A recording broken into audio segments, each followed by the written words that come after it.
Ungdomshuset blev stiftet i 1982, da de fik foræret huset på Jagtvej 69. Dengang var det bare et uskyldigt sted, hvor de unge kunne holde til.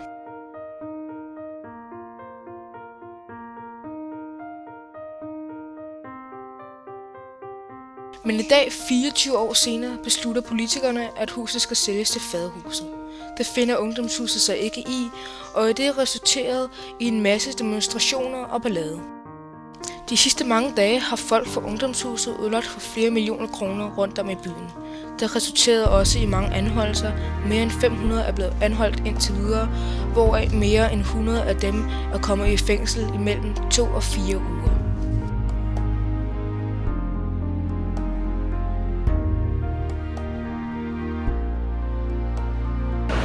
Ikke set alverden, så noget flammen sker ud af mit vindue. Se politibilerne køre frem og tilbage og høre sirenerne selvfølgelig. Så synes jeg, det er trist, at der er nogle børn, der er vokset op med så store forsømmelser fra deres forældres side. De tager sig på den måde. Politiet har været nødt til at låne 20 svenske politivogne, fordi man simpelthen løb tør for køretøjer. Det viser, hvor alvorlig situationen er.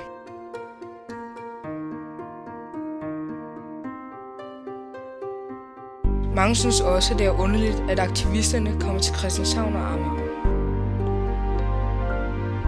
Jamen altså, det er ikke andet end ballade med. Jeg kan ikke se, hvad Ungdomshuset har med Christianshavn at gøre overhovedet. Så jeg kan ikke se, hvorfor de skal reagere herude og brænde folks biler af og ødelægge ejendomme og ødelægge vores gymnasie og skole og bygninger. Ja.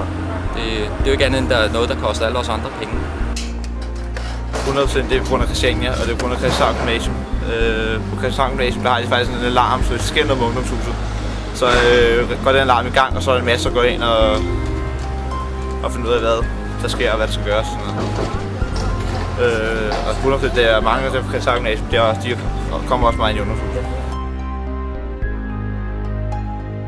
Ungdomshuset er dog blevet tilbudt i en anden bygning, men Rik Bjerregaard vil have 12 millioner kroner for den.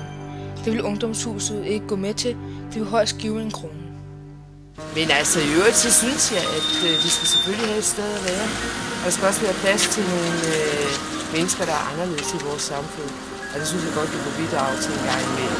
Så jeg synes, altså det er godt ved, at man kan blive nødt til at flytte nogen i en situation, ikke? Men så synes jeg, at man skal give dem et alternativ, ikke?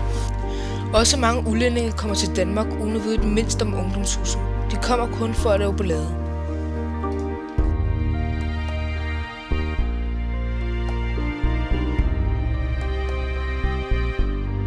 Så hvis de kom bare for at strejke og blive sympati, så synes jeg, det er i orden. Men for at yde vold, så synes jeg absolut ikke, det er i orden.